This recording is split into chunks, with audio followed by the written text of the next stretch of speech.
देखो बच्चों, पिछली एक्सरसाइज में हमने 7.1 में क्या किया था, दूरी सूत्र किया था।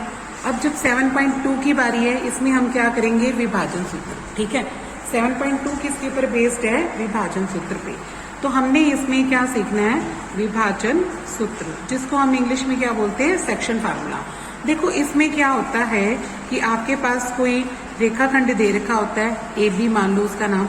इसमें ए के कोऑर्डिनेट भी दे रखे होते हैं। ए के निर्देशांक मान लो x1 y1 हो और बी के निर्देशांक मान लो x2 y2 हो। तो कोई बीच में बिंदु आता है C, जो इसे किसी ना किसी अनुपात में बांटता है। वो अनुपात भी हमें कई बार दिया होता है। मान लो वो अनुपात क्या हो, m1:m2 हो। तो हमें C के क्या निकालने पड़ेंगे, निर्देशांक निकालने पड़ेंगे। तो हम इसके निर्देशांक कैसे निकालेंगे, C के निर्देशांक निकालने का तरीका क्या होता है बच्चों, कैसे निकाला जाएगा। ये जो m1 होगा, यानी जो पहला रेशो होगा, उसकी गुना किससे हो जाएगी, इस x2 से, इसके पहले से हो जाएगी। यानी m1 की गुना किससे करोगे आप, x2 से। बीच में किसका निशान लगाओगे, प्लस का। और m2 की गुना किससे करोगे, x1 से। m2 की गुना किससे करोगे, x1 से। नीचे क्या आएगा, इस m1 और m2 का क्या आएगा, टोटल आ जाएगा। ठीक है, फिर दूसरा m1 अब किसके पास जाएगा, y2 के पास, जो दूसरा कोऑर्डिनेट लिखते हैं। यानी m1 की गुना किससे हो जाएगी, y2 से, फिर प्लस का निशान। और m2 की गुना किससे हो जाएगी, y1 से। ठीक है, और नीचे क्या आएगा, m1 और m2 का टोटल। ठीक है, ये अनुपात आ जाएगा। ये क्या हुआ, जब भी अपने को इस बीच वाले पॉइंट के क्या निकालने हो, निर्देशांक निकालने हो, तब हम ये क्या यूज करते हैं, विभाजन सूत्र यूज करते हैं। ठीक है, कई बार क्या होगा बच्चों कि यहाँ पे हमें विभाजन सूत्र का प्रयोग करने के लिए हमें जो ये a तो दे देगा, b भी दे देगा, और ये बीच वाला बिंदु भी दे देगा। ठीक है, मान लो ये बिंदु क्या दे रखा हो, x, y, और a बिंदु भी दे रखा हो, मान लो x1 y1, और ये बिंदु क्या दे रखा हो, x2 y2, और रेशो ना दे रखा हो। जब अनुपात ना दे रखा होगा तो हमेशा क्या अनुपात मानना है, k अनुपात 1 मानना है। क्या अनुपात मानना है, k अनुपात 1। तो फिर वैसे ही ऐसे ही निकलेगा। तो यहाँ पे अपन C के क्या लिखेंगे, निर्देशांक। C के निर्देशांक कैसे निकालेंगे, इस बार k की गुना किससे हो जाएगी, k गुना क्या आ जाएगा, x2, फिर प्लस 1 की गुना किससे हो जाएगी, x1 से। तो x1 इसमें प्लस हो जाएगा। नीचे क्या आएगा, k और 1 का टोटल। फिर अगली बार क्या होगा, k की गुना किससे आ जाएगी, y2 से, फिर प्लस का निशान। 1 की गुना किससे आ जाएगी, y1 से, और नीचे क्या आएगा, k और 1 का टोटल। ठीक है, अब देखो इसके सामने अपना जो बिंदु होगा x y वो रख देंगे। ठीक है, x बिंदु को इसके सामने रखेंगे तो k का मान आ जाएगा, y बिंदु को इसके सामने रखेंगे फिर से k का मान आ जाएगा, और दोनों मान क्या होंगे, बिल्कुल एक जैसे होंगे। तो वो हमारा अनुपात बन जाएगा। ठीक है, अब तीसरी चीज इसमें जो क्या होती है, वो होती है मध्य बिंदु। तीसरी बात क्या पूछी जा सकती है, मध्य बिंदु। मध्य बिंदु का मतलब क्या हुआ कि अगर मान लो ये बीच में इसका कोई भी मध्य बिंदु हो C, यहाँ पे A भी दे रखा हो, B भी दे रखा हो। मान लो A दे रखा हो x1 y1 और B दे रखा हो x2 y2, और हमें क्या निकालना हो, C। तो देखो जब C इसका मध्य बिंदु होगा तो अनुपात क्या होगा वहां पे, 1 अनुपात 1। अनुपात क्या होगा वहां पे, 1 अनुपात 1। तो हम C के क्या निकालेंगे, निर्देशांक निकालेंगे। C के निर्देशांक निकालेंगे तो कैसे निकलेगा, अब 1 किससे गुना होगी, x2 से। 1 गुना क्या बनेगा, x2, बीच में किसका निशान आएगा, प्लस, और 1 की गुना किससे हो जाएगी, x1 से। ठीक है, और नीचे 1 और 1 का क्या बन जाएगा, टोटल 1 + 1 हो जाएगा। फिर इस बार अगली बार 1 की गुना किससे हो जाएगी, y2 से, और इस बार 1 की गुना किससे हो जाएगी, y1 से, और नीचे क्या आएगा, 1 और 1 का टोटल। तो याद कैसे करोगे, पहले x1 लिख लेना, बाद में क्या लिख देना, x2, और नीचे क्या लिख देना, 1 और 1 का टोटल। यानी x1 में x2 जोड़ दो, आधा कर दो, फिर y1 में y2 जोड़ दो और आधा कर दो। तो ये किसके बिंदु आ जाएंगे, मध्य बिंदु आ जाएगा। किसका आ जाएगा, C के निर्देशांक, यानी मध्य बिंदु AB का मध्य बिंदु आ जाएगा। ठीक है, AB का मध्य बिंदु निकालने का तरीका हो गया ये। ठीक है, अब निकालो एक्सरसाइज। एक्सरसाइज का फर्स्ट क्वेश्चन पढ़ रहे। देखो 7.2 का पहला प्रश्न क्या कहता है, उस बिंदु के निर्देशांक ज्ञात कीजिए जो बिंदु -1, 7 और 4, -3 को मिलाने वाले रेखाखंड को 2:3 में विभाजित करता है। ठीक है, तो आप क्या लिखते हैं, डायग्राम बनाएंगे आप इसका। देखो यहाँ पे एक रेखाखंड बनाओ, ये मान लो ए बिंदु है, ये क्या है बी, और जो बीच में एक बिंदु आएगा वो इसे किस अनुपात में बांटता है, 2:3 में। ए के निर्देशांक मान लो कितने हैं, -1 और 7, और बी के निर्देशांक कितनी देर के, -4,3। ठीक है, तो क्या लिखेंगे, माना सी ए बी रेखाखंड को 2:3 में बांटता है। ठीक है, तब इसके बाद हम क्या निकालेंगे, सी के निर्देशांक। क्या निकालेंगे, सी के निर्देशांक। कैसे निकाले सी के निर्देशांक, लगाओ सेक्शन फार्मूला। अब 2 को किससे गुना करेंगे, 4 से, और 3 की गुना किससे हो जाएगी, -1 से। 2 गुना क्या होगा, 4, फिर प्लस का निशान, 3 की गुना किससे हो जाएगी, -1 से। नीचे 2 और 3 का क्या हो जाएगा, जोड़, फिर कोमा लगाओ। अब 2 की गुना किससे आएगी, पीछे जाओ, -3 से। 2 की गुना -3 से, और 3 की गुना किससे करोगे, 7 से। नीचे 2 और 3 का क्या आ जाएगा, जोड़। तो ये क्या बन गया, देखो 4 दूनी क्या बन गया, 8, 3 की 1 से करेंगे -3, नीचे 2 और 3 का जोड़ कितना हो गया, 5। ये कितना हो जाएगा, -6, 3 गुना 7 कितना हो जाएगा, 21, नीचे क्या आएगा, 5। 8 में से 3 घटाओगे तो क्या रह जाएगा, 5/5। 21 में से घटाओगे तो कितना रह जाएगा, 15/5। इसको भाग कर दो तो ये कितना आ जाएगा, 1, और ये कितना आ जाएगा, 3। तो सी के निर्देशांक के आगे यहाँ पे 1,3। ठीक है, अब पढ़ो दूसरा सवाल। दूसरे सवाल में देखो क्या कहता, 4 और एक -1 है, 2 -2 और 3 है, इनको जोड़ने वाले रेखाखंड को समत्रिभाजित करना है। समत्रिभाजित करने वाले बिंदुओं के निर्देशांक निकालने। देखो समत्रिभाजित का मतलब क्या है कि यहाँ पे ए बिंदु भी दे रखा है, बी भी दे रखा है। ए हमें दे रखा है 4 और -1, बी दे रखा है -2 और -3। इसके 3 बराबर टुकड़े करने हैं। समत्रिभाजित का मतलब क्या है, 3 बराबर टुकड़े। जब 3 बराबर टुकड़े करेंगे तो 2 बिंदु आएंगे यहाँ पे, एक सी भी आएगा और एक क्या आएगा, डी।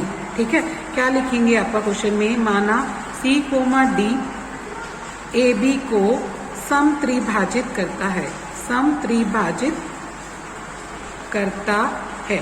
ठीक है, तो सबसे पहले सी की बात करेंगे। तो सी का देखो, सी इसमें क्या होगा, जब सी निकालूंगी तो कैसे निकालूं, 1:, देखो ये तीनों भाग करें, देखिए तो तीनों बराबर है ना। जब 1 निकाले यहाँ तो यहाँ कितने रह जाएंगे, 2 अनुपात, ये हिस्सा क्या रह जाएगा, 2। तो हम यहाँ क्या लिखेंगे, ये जो सी है, सी बिंदु ए बी को 1:2 में बांटता है। ठीक है, तो हम किसके निर्देशांक निकालेंगे बच्चों, पहले सी के। तो सी के निर्देशांक कैसे निकालूं, लगाओ सेक्शन फार्मूला। अब 1 की गुना किससे हो जाएगी, -2 से। ठीक है, फिर 2 की गुना किससे हो जाएगी, 4 से। 2 की गुना किससे हो जाएगी, 4 से। नीचे 1 और 2 का क्या हो जाएगा, जोड़, कोमा लगाओ।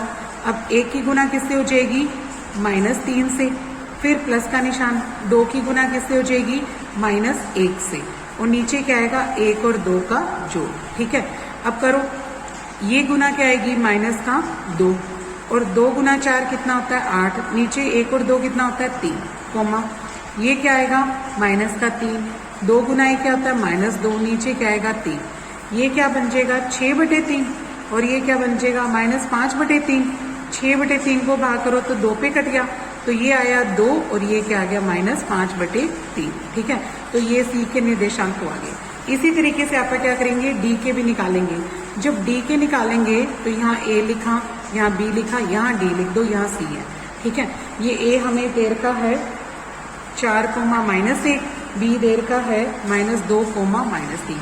जब डी होगा तो 2 हिस्से यहाँ रह गए, यहाँ क्या रह गया, 1 हिस्सा। ठीक है, तो क्या लिखेंगे, डी ए बी को 2:1 में बांटता है। ठीक है, तो इसमें हम क्या निकालेंगे, डी के निर्देशांक। अब क्या निकालेंगे, डी के निर्देशांक। कैसे निकालो डी के निर्देशांक, अभी करो वही सेक्शन फार्मूला। इस बार 2 किसके पास आएगा, -2 के पास। 2 की गुना किससे हो जाएगी, -2 से, फिर प्लस का निशान। 1 की गुना किससे हो जाएगी, 4 से, और नीचे क्या आएगा, 2 और 1 का जोड़। फिर 2 किसके पास जाएगा, -3 के पास। 2 की गुना किससे हो जाएगी, -3 से, और 1 की गुना किससे हो जाएगी, -1 से, और नीचे क्या आएगा, 2 और 1 का जोड़। तो ये कितना बन जाएगा, देखो 2 गुना 2 कितना होता है -4, और 4 गुना 1 कितना होता है 4, नीचे कितना आएगा 3, 3 दूनी 6, और ये कितना आएगा -1, और नीचे क्या आएगा 3। ठीक है, ये भी क्या आएगा -6, 3 को 2 से करोगे -6 आएगा, 1 को 1 से करोगे -1 से तो -1 आएगा। 4 में से 4 घटाओगे तो 0/3 रह जाएगा, और ये कितना आएगा -7/3। तो ये कितना बन जाएगा बच्चों 0, और ये कितना बन जाएगा -7/3। ठीक है, तो हमारे डी के निर्देशांक भी आ गए, दोनों बिंदु आ गए। अब नेक्स्ट क्वेश्चन देखो। अब अगला सवाल देखो बच्चों, क्वेश्चन नंबर 3 क्या कहता है, पढ़ो। ये कहता है कि आपके स्कूल में खेलकूद की क्रियाकलाप के लिए आयोजित करने के लिए एक आयताकार क्या बनाया गया है, मैदान। ये क्या दे रखा अपने को, आयताकार मैदान। यहाँ पर क्या है, 1 मीटर की दूरी पर पंक्तियां बनाई गई है, मतलब यहाँ ये जो दूरी है वो इनकी क्या है 1-1 मीटर की, 1-1 मीटर की लाइनें बनाई गई। इनमें बच्चों को क्या है दौड़ना। ठीक है, ये टोटल कितनी लाइन है बच्चों, 10 लाइनें हैं। नीचे कितनी लाइनें हैं, 10 लाइनें हैं। आगे क्या कहता है देखो पढ़ो, एडी के अनुदिश परस्पर 1 मीटर की दूरी पर 100 गमले रखे गए हैं। यहाँ पर ये जो एडी लाइन है, यहाँ पर गमले रखे गए हैं। 1 मीटर दूरी पर 1 गमला, फिर दूसरी मीटर की, फिर तीसरी भी, ऐसे 1-1 मीटर की दूरी पर क्या रखे गए हैं, गमले रखे गए हैं। ठीक है, उसके बाद देखो क्या कहता, ये टोटल है कितने 100 मीटर की दूरी है, यानी 100 गमले हैं यहाँ पे, जैसा कि आकृति में दिखा रखा है। निहारिका है एक लड़की, वो दूसरी पंक्ति में दौड़ती है और इस एडी का 1/4 भाग दूरी पर करती है, यानी 1/4 भाग पर अपना ये जो झंडा ले रखा है हाथ में वो रगाड़ देती है। ठीक है, तो इसका कैसे निकालेंगे, इसकी पोजीशन कैसे निकालेंगे, देखो ये बनाया हमने रेक्टेंगुलर आयताकार, क्या बना दिया, ये खेल का मैदान बना दिया। यहाँ पे पंक्तियां बना दी, 1-1 मीटर की दूरी पर 1 गमला, फिर दूसरी मीटर की दूरी पर दूसरा, फिर तीसरा, ऐसे ऐसे करते करते 100 है, यानी जो एडी की लंबाई है वो क्या बन जाएगी 100 मीटर बन जाएगी। ये जो एडी है वो कितना बन जाएगा 100 मीटर। ठीक है, अब यहाँ पे सबसे पहली जो लड़की है निहारिका, वो कौन सी भी लाइन में दौड़ती है, दूसरी पंक्ति में दौड़ती है ना। तो लिखेंगे निहारिका की स्थिति, सबसे पहले आप क्या निकालेंगे, निहारिका की स्थिति। निहारिका कहाँ पे खड़ी है, देखो निहारिका दूसरी लाइन में दौड़ती है, तो एक्स एक्सिस, अगर ये एक्स अक्ष है अपना, तो ये 2 आएगा। एक्स एक्सिस पर एक्स की वैल्यू क्या बन जाएगी 2, तो ये 2 तो दूसरी लाइन आ जाएगी। और यहाँ पर कहाँ जाएंगे, इसमें y की वैल्यू क्या बनेगी 1/4 बनेगा एडी का, तो एडी कितनी है यहाँ पे 100, यानी अगर काटेंगे तो कितना आ जाएगा 25, यानी वो दूसरी पंक्ति में 25 मीटर की दूरी पर अपना झंडा फहरा देगी। ठीक है, तो यहाँ पर ये निहारिका की पोजीशन आ जाएगी। तो यहाँ पे ये n के गुणन निर्देशांक क्या आ जाएंगे 2,25। ठीक है, यहाँ पे लिख देंगे n के निर्देशांक। ठीक है, अब दूसरी जो लड़की है उसका नाम क्या है प्रीत। प्रीत दौड़ती है 8वीं लाइन में, 8वीं लाइन में दौड़ती है और 1/4 पर अपना झंडा फहरा देती है। ठीक है, तो लिखेंगे प्रीत की स्थिति क्या बनेगी। प्रीत कहाँ से जोड़ रही है बच्चों 8वीं लाइन में, तो 8 उसका x बनेगा। y के नाम पे क्या आएगा 1/5, 1/5 करती है एडी का, तो 1/5 किसका कर देंगे एडी का, यानी 100 का, तो वो क्या आ जाएगा 20, यानी 8 कोमा क्या आ जाएगा 20। तो 8वीं लाइन में दौड़ेगी, 20 मीटर की दूरी पर अपना झंडा फहरा देगी। ठीक है, फिर इसके बाद देखो इस क्वेश्चन में क्या पूछा गया है, पढ़ो। अब जो दोनों झंडे उसने लगा दिए, तो यहाँ पर क्या गया है, पहला क्वेश्चन है दोनों झंडों के बीच की क्या निकालनी है दूरी। ये वाला झंडा है वो किसका है हरे रंग का, और ये वाला झंडा किसका है लाल रंग का। ठीक है, फिर दोनों झंडों के बीच की दूरी निकालेंगे, दोनों झंडों के बीच की दूरी वो क्या आ जाएगी बच्चों NP आ जाएगी। जो N और P का मान है ना वो आ जाएगा। NP कैसे निकालते हैं, दूरी सूत्र से। दूरी सूत्र क्या होता था, x2 में x1 घटाओ वर्ग कर दो, y2 में y1 घटाओ वर्ग कर दो। अब यहाँ पे x2 क्या है 8 है, 8 में से क्या घटाओगे 2, 8 माइनस 2 हो जाएगा, तो सारे के ऊपर क्या लगा देंगे आप वर्ग, प्लस y2 क्या है 20, उसमें से क्या घटाएंगे 25, 20 माइनस 25 कर दो और सारे के ऊपर क्या लगा दो वर्ग। अब 8 माइनस 2 कितना होता है 6, 6 का वर्ग आ जाएगा। 20 माइनस 25 क्या होता है -5, 5 का वर्ग आ जाएगा। 6 का वर्ग कितना होता है भाई 36, 5 का वर्ग कितना होता है 25 और ऊपर क्या लगाना है वर्ग में। दोनों को जोड़ोगे तो कितना आ जाएगा 61, ठीक है। तो दोनों झंडों के बीच की दूरी क्या आ जाएगी √61 आ जाएगी, ठीक है।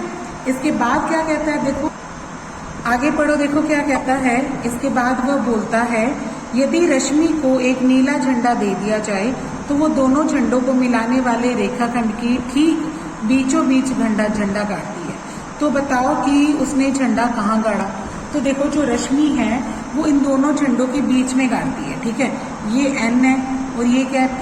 n का मान कितना आया था अपना 2,25 और p का मान कितना आया था अपना 8,20। जो रश्मि लड़की है वो बिल्कुल बीच में आएगी। तो यहाँ पर रश्मि कौन सी लाइन में दौड़ेगी वो भी बताना है। तो यहाँ पर क्या लिखेंगे रश्मि की स्थिति, रश्मि निकालेंगे। देखो रश्मि बिल्कुल बीच में आएगी तो एनपी का क्या निकालेंगे मध्य बिंदु। यहाँ क्या आएगा एनपी का मध्य बिंदु, ठीक है। मध्य बिंदु कैसे निकालते हैं, फार्मूला सबको याद होना चाहिए। x1 और x2 का जोड़ और उसका क्या करना है हाफ, y1 और y2 का जोड़ और उसका क्या करना है हाफ, ठीक है। x1 के नाम पे क्या है यहाँ पे 2 है, x2 के नाम पे क्या है यहाँ पे 8 और नीचे क्या आएगा 2। फिर y1 के नाम पे क्या है 25 और y2 के नाम पे क्या है 20 और नीचे क्या आएगा 2। तो इन दोनों का जोड़ कितना आया 10, 10/2 आ जाएगा। इन दोनों का जोड़ कितना आया 45, तो 45/2। 2 से 10 को काटोगे तो क्या हो गया 5 और इसको काटोगे तो कितना आ जाएगा 22.5।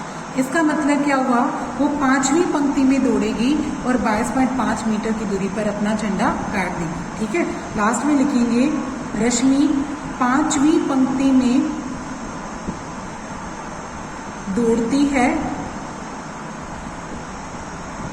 तथा 22.5 मीटर की दूरी पर अपना झंडा गाड़ देती है, ठीक है। अपना झंडा गाड़ देती है, ठीक है। इस तरीके से इसकी पोजीशन निकल जाएगी। अब नेक्स्ट देखो बच्चों 4th क्वेश्चन क्या कहता है, पढ़ो। स्टेटमेंट क्या है, बिंदु -3,10, 6,-8 को जोड़ने वाले रेखाखंड को बिंदु -1 और 6 किस अनुपात में विभाजित करता है। देखो क्या कहता कि आपके पास 2 बिंदु दे रखे हैं, एक बिंदु A मान लो, एक बिंदु क्या मान लो B। एक बिंदु A क्या है मान लो 3 और 10 है और जो दूसरा बिंदु है वो क्या दे रखा है 6,-8। इसको एक बिंदु बीच में जिसकी वैल्यू क्या दे रखी है हमें -1,6 है, वो किसी अनुपात में बांटता है। अनुपात नहीं दे रखा, जब भी अनुपात ना दे तो आपको क्या मानना है k/1। अनुपात हमेशा क्या मानना है k/1, ठीक है। तो आप क्या लिखेंगे माना C -1,6 A तथा B को या AB रेखाखंड को क्या लिख दो AB रेखाखंड को, ये भी लिख सकते हो या क्या लिख सकते हो AB रेखाखंड को k/1 में बांटता है, ठीक है। अब देखो तो हमें क्या निकालना है, इस C के निर्देशांक निकालते हैं। पर सेक्शन फार्मूला से या विभाजन सूत्र से क्या निकालते हैं C के निर्देशांक निकालो। C के निर्देशांक कैसे निकलते हैं, k की गुना किससे हो जाएगी 6 से और 1 की गुना किससे हो जाएगी 3 से, यानी k गुना क्या आएगा 6 और 1 गुना क्या आएगा -3। नीचे क्या आएगा k और 1 का टोटल, फिर कोमा लगाओ। अब k किसके पास जाएगा -8 के पास, k गुना क्या हो जाएगा -8 और 1 गुना क्या हो जाएगा 10, ठीक है। नीचे क्या आएगा k और 1 का टोटल, ठीक है। और ये C के निर्देशांक है क्या -1 और क्या दे रखा है 6। यहाँ से निकालो ये कितना आ जाएगा 6 की कैसे गुनेंगे 6k -3, नीचे क्या आएगा k और 1 का टोटल, कोमा ये क्या आ जाएगा -8k प्लस का क्या आएगा 10 और नीचे क्या आएगा k और 1 का टोटल। अब दोनों को अलग अलग रखते हैं। देखो इसका मान क्या है -1 किसके बराबर आएगा 6k -3, नीचे क्या आएगा k + 1।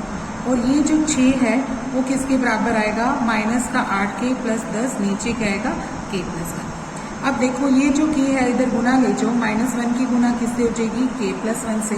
बराबर में क्या चल रहा है 6k माइनस 3, अंदर गुना करो, माइनस का k आएगा, माइनस का क्या आएगा 1, और इधर क्या चलेगा 6k माइनस 3।